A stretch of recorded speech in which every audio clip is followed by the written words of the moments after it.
UP के हमीरपुर जिले में भारतीय जनता पार्टी द्वारा आयोजित अनुसूचित मोर्चा सम्मेलन में शामिल होने पहुंचे सूबे के राज्य मंत्री मनोहर लाल पंत आज अपनी मर्यादा भूल बैठे और सम्मेलन में जमा लोगों को संबोधित करने के दौरान मंच से ही गालियां दे डाली। मंत्री जी यहाँ भी नहीं रुके, उन्होंने लोगों को एक नसीहत भी दी और कहा कि गरीब न बनो, एससी बनो। मंत्री के इस तरह के बयानों से मंच में मौजूद उनके विधायक और सांसद खुद मुंह दबाकर हंसते नजर आए।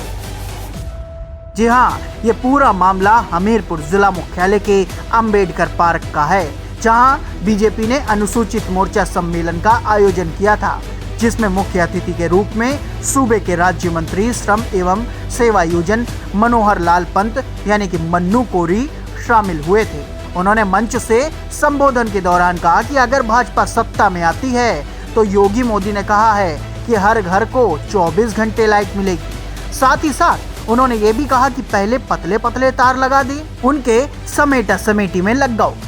नहीं समझे ना आप, तो ठीक है, आपको भी हम सुनवा देते हैं। सत्य की होती है और सत्य हमेशा आगे बढ़ता है, इस बात का आप ध्यान रखना। आप अगर बेईमानी करेंगे, कुछ करेंगे थोड़ा बहुत, तो बस ज्यादा जाना शायद 6 महीना को समझेंगे लगे अरे हम बहुत पैसे वाले बन गए, सभी हो गया, लेकिन वो कभी काम नहीं आएगा। इसलिए मैं जा पे कृपा राम की हुई, ता पे कृपा करे सब कोई। ये आप ध्यान रखना। आप गरीब बन के मत जियो, एससी बन के जियो, लेकिन गरीब बन के मत जियो। हम भी एससी हैं, हम भी कोरी हैं। आज देखिए, आप मोदी और योगी ने एक गरीब को देश का राष्ट्रपति बना दिया है, जो कुछ नहीं थे तो राष्ट्रपति बनाया। पहले उनको बिहार में राज्यपाल बनाया, इसके बाद राष्ट्रपति बनाया। तो ऐसे ही हम और आप लोगों को बना रहे हैं।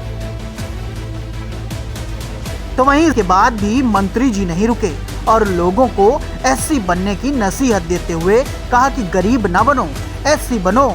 मोदी जी ने एससी को राष्ट्रपति बना दिया है। तो वहीं सरकार की उपलब्धियां गिनाते हुए उन्होंने कहा कि वो सामूहिक विवाह करवा रहे हैं। इसमें वो लड़के को सूट और लड़कियों को अंतर्वस्त्र तक दिए जा रहे हैं। क्या कहने हैं मंत्री जी के? मंत्री जी तो अपनी मर्यादा ही खो बैठे। लगता है मंच पर चढ़ते ही उन्होंने अपनी भड़ास को निकालना शुरू कर दिया।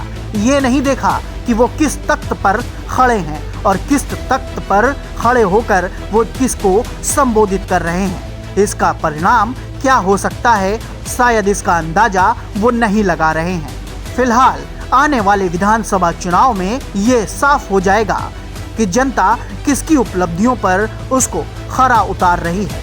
हमीरपुर से ई न्यूज़ विजन के लिए मुकेश कुमार की रिपोर्ट।